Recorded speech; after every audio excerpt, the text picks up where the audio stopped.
আসসালামু আলাইকুম রহমতুল্লাহ। আমরা কি বুঝি না তাই বুঝি না, এরকম একটা অবস্থা। আমরা অভ্যুত্থানরে বিপ্লব, বিপ্লবরে অভ্যুত্থান বলি। আমাদের দেশে কোনো মুক্তিযুদ্ধ হয়নি, ৭১-এ কোনো মুক্তিযুদ্ধ হয়নি। এটা হলো ষড়যন্ত্র তত্ত্ব ছিল। মানে মেজর ডালিমের কথা অনুযায়ী এটা বাঙালি দেশের শেখ মুজিব যদি মুক্তিযোদ্ধা না চেয়ে থাকে তাহলে তো আর মুক্তিযোদ্ধা হয়নি। তাহলে মুক্তিযোদ্ধাটা করলো কারা? তারপরে ওনারা শেখ মুজিবকে অনেক আগে থেকে হত্যা করতে চেয়েছিল। এখন উনি এসে ৪৯ বছর পরে এসে বলতেছে শেখ মুজিবকে হত্যা করা হয়নি, তিনি নিহত হয়েছেন। কেন নিহত হয়েছেন? যে বিপ্লবের সময় দুই পক্ষের ভেতরে গোলাগুলি হয়, ওই গোলাগুলিতে তিনি নিহত হয়েছেন। ও এখন কথা হলো যে অভ্যুত্থান কি, তারপরে আপনার বিপ্লব কি, এটাও তো জানা লাগবে। এখন আবার শুনতেছি জুলাই মাসে ২৪শে জুলাই যে অভ্যুত্থান হয়েছে সেটা নাকি আবার বিপ্লব। কিতাগরি বিপ্লব হলো, একটু বিপ্লবের সংজ্ঞা আর অভ্যুত্থানের সংজ্ঞা আপনাদেরকে বলি। অভ্যুত্থান হচ্ছে হঠাৎ ও অবৈধভাবে নির্বাচিত সরকারের রাষ্ট্রপ্রধানের বিরুদ্ধে দলগতভাবে কোনো গোষ্ঠীর অবস্থান ব্যক্ত করে ক্ষমতাচ্যুত করা কিংবা জোরপূর্বক পদত্যাগ করতে বাধ্য করা। এই সংজ্ঞা অনুযায়ী জুলাই মাসে ওরা যেটা করেছে সেটা গণ অভ্যুত্থান। আর বিপ্লব কারে বলে? প্রতিষ্ঠিত সরকারকে বিচার বিধি বহির্ভূতভাবে সশস্ত্র উপায়ে পরিবর্তন করাই হলো বিপ্লব। এখন ঘটনা হলো যে সশস্ত্র উপায়ে, তা জুলাইয়ের গণ অভ্যুত্থানে এরা তো সশস্ত্র ছিল না, জনগণের রোষের মুখে পড়ে শেখ হাসিনা সরকার চলে গিয়েছে। তাহলে এটা গণ অভ্যুত্থান বলা যায়। এখন দীর্ঘ ৫ মাস পরে এসে তারা জুলাই রেভুলেশন প্রোক্লেমেশন এইসব চাচ্ছে, জুলাই বিপ্লবের ঘোষণাপত্র চাচ্ছে। তারে ভাই, তোরা তো বিপ্লব করলে তারপর তো বিপ্লবের ঘোষণাপত্র চাবি, তারপরে তো কথা করলে হলো অভ্যুত্থান, চাচ্ছিস বিপ্লব, ঘটনা কি? আর যাই হোক, ওটা সংজ্ঞার সাথে তাদের মতামত বা আচরণের সাংঘর্ষিক, ওটাও ব্যাপার না। আমি যেটা বলতে চাচ্ছিলাম, মেজর ডালিম সাহেব বলেছেন যে শেখ মুজিবকে হত্যা করা হয়নি, তিনি নিহত হয়েছেন। কেন নিহত হয়েছেন? বিপ্লবের ফলে দুই পক্ষের মধ্যে গোলাগুলিতে উনি নিহত হয়েছেন। বেটা ফৈন্নি, তুমি তো ঘোড়ার ডিম বোঝো, অনেক তো বুঝে ফেলছো, এই জন্য আত্মগোপনে আসো। ভালো কাজই করছো তুমি, এমন ভালো কাজ করছো যে আত্মগোপনে আসো তুমি, ভালো কথা। তো তুমি বিপ্লব হয়েছে, তাহলে তুমি বিপ্লব করেছো কার সাথে করেছো? তুমি কার সাথে বিপ্লব করেছো? শেখ মুজিবের বাড়িতে কয়জন সৈন্য ছিল? তুমি পূর্ব পরিকল্পিতভাবে সশস্ত্র বাহিনী নিয়ে নিরস্ত্র মানুষের উপর গুলি চালাইছো, তুমি বলতেছো এটা নিহত হয়েছে, হত্যা করা হয়নি। এখন ঘটনা হয়েছে, খুনি কি বলবে যে আমি খুন করেছি? খুনি কিন্তু কখনো একথা বলে না। যেমন দেখেন, আমরা যদি জুলাই গণ অভ্যুত্থানের যারা প্রথম শহীদ হয়েছে আবু সাইদের কথাই বলি। এখন বর্তমানে আবু সাইদের পক্ষে যারা বা গণ অভ্যুত্থানের পক্ষে যারা, তাদের কাছে আবু সাইদ শহীদ, তাকে পুলিশে গুলি করে হত্যা করেছে। এটা অকপটে এই ক্যাটাগরির লোক যারা, তারা নিঃসন্দেহে কথা বলবে এবং এই কথাটাই তারা এস্টাবলিশ করেছে।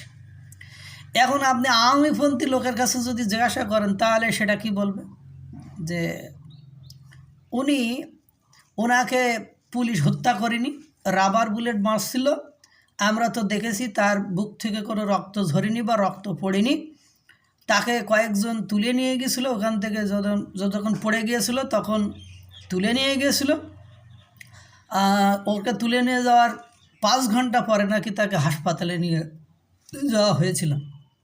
একজনকে গুলি করার পরে ৫ ঘন্টা সে কোথায়, এটা তুলে নিয়ে ৫ ঘন্টা তারা কোথায় রাখছিল? এবং মৃত্যু নিশ্চিত করার পরে তাকে হাসপাতালে নিয়ে যাওয়া হয়েছে এবং তার বলা হয়েছে যে মাথার পশ্চাদাংশে মানে পেছনের অংশে আঘাতে রক্তক্ষরণ থেকেই তার মৃত্যু ঘটেছে। এখন কথা হলো যে ওকে ওখান থেকে তুলে নিয়ে যে 5 ঘন্টা রেখে তারপরে হাসপাতালে 15 মিনিটের রাস্তা 5 ঘন্টা পরে হাসপাতালে নিয়ে গেছো, তাহলে তো ওকে পুলিশে আর কি হত্যা করেনি বা পুলিশ ওর গুলি করেনি, ওর যারা তুলে নিয়ে গেছিলো ওরাই ওকে মারছে। এটা ষড়যন্ত্র করে, কারণ একজন শহীদ যদি দেখানো যায় আন্দোলন বেগবান হবে বা ত্বরান্বিত হবে, এই জন্য ওরা এটা করেছে। তাহলে তো আবু সাইদ শহীদ নয়, ওকে ষড়যন্ত্র করে অন্য কোনো ব্যক্তিরা হত্যা করেছে। তাহলে আপনি কোনটাকে গ্রহণযোগ্য মনে করবেন?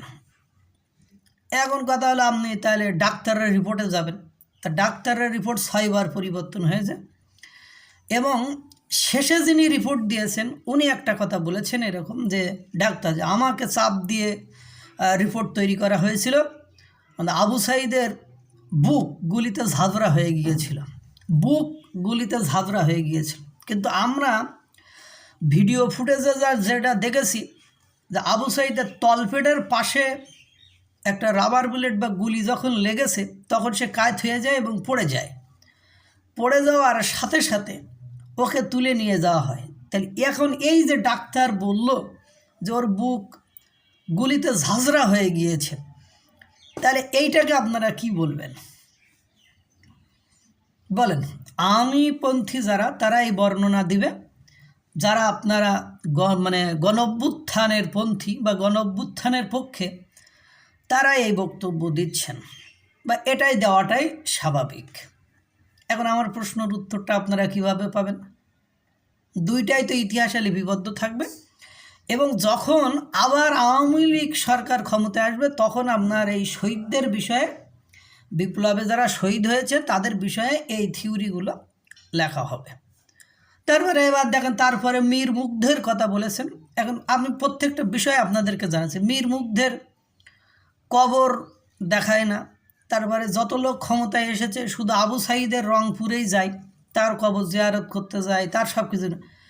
কিন্তু দীর্ঘ 5-6 মাসে মীর মুগ্ধের কবরে জিয়ারত করতে বা মোনাজাত করতে বা তার পরিবারের কাছে কোনো পলিটিক্যাল লিডার বা উপদেষ্টা সরকার বা প্রশাসনিক কোনো ব্যক্তিত্ব তার কবরেও যায়নি, তার পরিবারের সাথেও শোডাউন করেনি বা কোনো কিছু করিনি।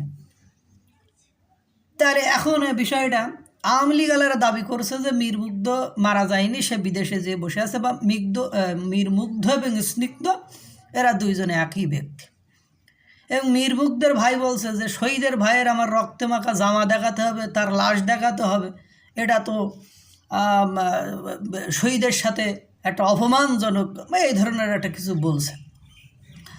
তখন আপনারা কি বলবেন যে কতজন আপনার তখন আওয়ামী লীগের যুক্তিতে তো আওয়ামী লীগ সঠিক, এবং আওয়ামী লীগের এই যুক্তি যারা আওয়ামীপন্থী লোক তারা শুনবে এবং যারা এটা অ্যানালাইসিস করে দেখবে যে গুতাগুতি করবে, ঠেলাঠেলি করবে, তারা কিন্তু বলবে যে না ঠিক আছে, তাই তো রে ভাই, যে মীর মুগ্ধের কবরে তো কোনো দিন কেউ যায় নাই জিয়ারত করতে, সেটা প্রধান উপদেষ্টা হোক বা সহকারী উপদেষ্টা হোক বা ডিআইজি হোক আইজিপি হোক, কেউ তো যায় নাই। এবার আপনি বলেন বিষয়টা তাহলে কি বিতর্কিত হয়ে গেল না? এবার আপনি মনে করেন যে জুলাই গণঅভ্যুত্থানে জনগণ দাবি করতেছে, মানে সাধারণ পলিটিক্যাল লিডার যারা এবং বৈষম্য বিরোধী ছাত্র আন্দোলনের নেতা নেত্রী যারা, তারা দাবি করতেছে যে 1500 থেকে 2000 লোক শহীদ হয়েছে, 2000 লোক শহীদ হয়েছে। কিন্তু কথা হলো সরকারি নথিপত্র ঘাটলে দেখা যায় 800 কতজন এর নাম ওখানে লিপিবদ্ধ করা হয়েছে বা ওটা জরিপে দেখানো হয়েছে। এখন আপনি কি বলবেন? আপনি 3 লাখ না 30 লাখ, এখন ঘটনা হয়েছে 3 লাখ না 30 লাখ, 30 লাখের পক্ষে আপনি বিদেশি গণমাধ্যম থেকে শুরু করে দেশীয় গণমাধ্যম, বিভিন্ন রেপুটেটেড বই পুস্তক এবং গিনেস ওয়ার্ল্ড বুকে স্থান পাওয়া বই পুস্তকেও 30 লাখের সপক্ষেই যুক্তি দিয়েছে। এখন হঠাৎ মেজর ডালিমেশি 30 লাখ নয় 3 লাখ, এখন আপনারা মেজর ডালিমের কথা বিশ্বাস করছেন। এখন কথা হলো মেজর ডালিম মুক্তিযুদ্ধের পরে যে বেইমানিটা করেছে বা মুক্তিযুদ্ধের পরে ওনার ভূমিকাটা কী ছিল? উনি গণ অভ্যুত্থান করছেন, গণ অভ্যুত্থান করার পরে ওনারা যে উদ্দেশ্যে গণ অভ্যুত্থান করেছিলেন সেটাকে স্টাবলিশ করতে পেরেছিলেন? বলেন, পারেননি তো। তো এখন ঘটনা হলো উনি বললেন যে হাজার হাজার মানুষ মাঠে নেমে এসেছিল শেখ মুজিবের মৃত্যুতে খুশি প্রকাশ করতে, লাখ লাখ মানুষ নাকি রাস্তায় নেমে এসেছিল। তো এই লাখ লাখ মানুষই তো আবার 96-তে আওয়ামী লীগকে ভোট দিয়ে ক্ষমতায় নিয়ে আসছিল না, আওয়ামী লীগ আবার জোর করে ক্ষমতায় আসছিল। এই লাখ লাখ মানুষই তো আবার ভোট দিয়ে 2004-এর যে নির্বাচন হয়েছিল, 96 বা 2008-এ যে নির্বাচন হয়েছে, ওই নির্বাচনে তো আবার আওয়ামী লীগকে ক্ষমতায় নিয়ে আসছিল। এবং সেই সময় আপনারা কি আওয়ামী লীগকে নিচ্ছিন্ন করতে পেরেছিলেন? পারেননি তো। বেটা মেজর ডালিম, তোর যে কথাবার্তা সেগুলো তো এমনি বিতর্কিত, এবং তুই যে ভালো মানুষ নয় এটা তো মানুষের আর বুঝতে বাকি নাই।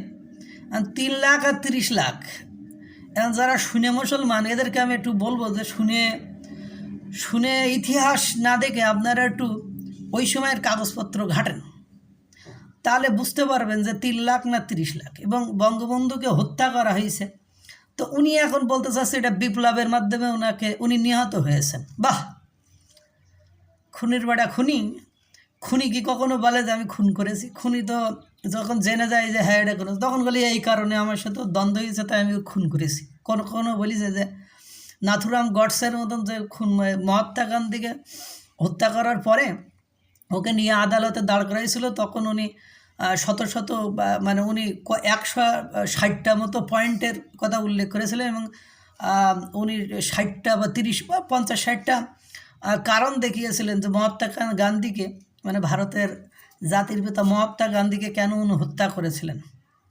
এই যে বিজেপি দলের নেতা ছিলেন বা বিজেপি দলের অনুসারী ছিলেন বা ওই পন্থী লোক ছিলেন, তা এখন তো বিজেপি ক্ষমতায় অনেক দিন, তা মহাত্মা গান্ধীকে ওরা জাতির পিতা থেকে কি বাদে দিছে?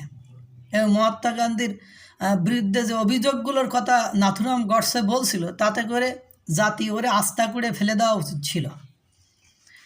মহাত্মা গান্ধীকে আস্থা করে ফেলে দেওয়া, যদি নাথুরাম গডসের ওই কারণগুলোকে বিবেচনা করা হয় বা ওই কারণগুলোকে মানুষ যদি ধরে নিত ভারতওয়ালারা, তাহলে মহাত্মা গান্ধীকে জাতির পিতা হিসাবে তারা কখনোই স্বীকার করতো না।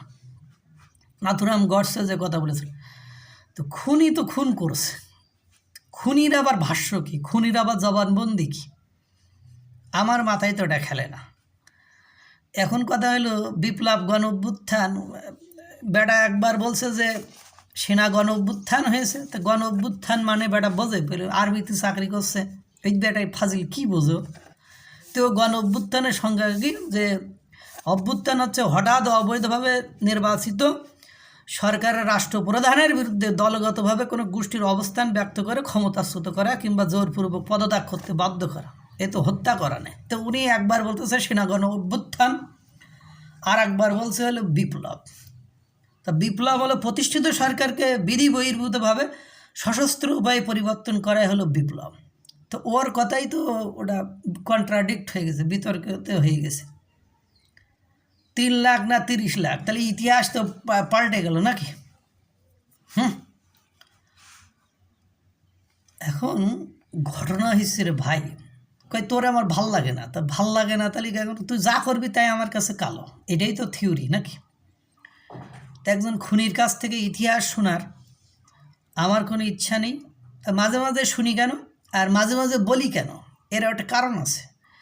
কারণ হলো যারা ইতিহাস বিকৃত করতে চায়, এবং নতুন বাংলাদেশের অনেক ইতিহাসই এখন বিকৃত হচ্ছে, যেমন জাতীয় পতাকার অবমাননার জন্য কেউ জেলে যাচ্ছে, আবার কালকে দেখলাম জাতীয় পতাকার পায়ে মারাচ্ছে, অবমাননা করতেছে, আবার অনেকে দেখলাম জাতীয় পতাকার উপরে অনেক লেখা ঝোলাই দিচ্ছে, আবার জাতীয় পতাকা পাঠ্যবইয়ের প্রথম থেকে শেষ মাথায় পাঠাই দিচ্ছে।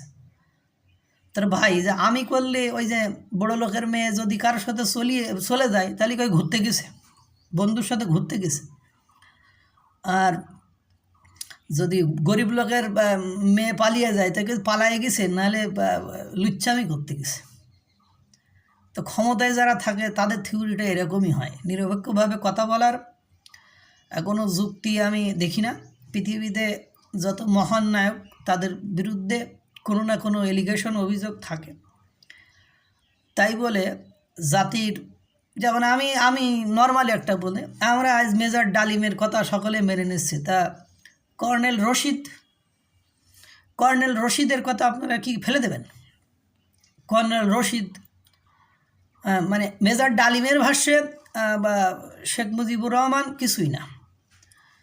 হ্যাঁ, এখন ঘটনা হয়েছে, আমাদেরকে এই বিষয়গুলো বিবেচনা করতে হবে এবং ইতিহাস দেখতে হবে, ইতিহাসের বই পুস্তক পড়তে হবে, আরও যারা মুক্তিযোদ্ধা আছে তাদের কাছ থেকে শুনতে হবে। এবং আমার সবচেয়ে বড় আজগবি লাগছে সেই সময় যে বিদেশি পত্রিকা ছিল এবং পাকিস্তান আমন্ত্রণের যাকে নিয়ে এসেছিল অ্যান্থনি মাসকারেন হাসনাকে, ওনার বইয়েও বলা হয়েছে যে এতদিনের মধ্যে এপ্রিলের মধ্যে 3 লাখ ছাড়িয়েছে। ওর পাকিস্তানে ওরা দাওয়াত দিয়ে ডেকে নিয়ে এসেছিলো, সেও বলছে। তো এই বিষয়টা আমাদেরকে খেয়াল রাখতে হবে এবং যা খুশি তাই করা যাবে না। আল্লাহ তাআলা সকলকে ভালো রাখুক, সুস্থ রাখুক। আসসালামু আলাইকুম ওয়া রাহমাতুল্লাহ।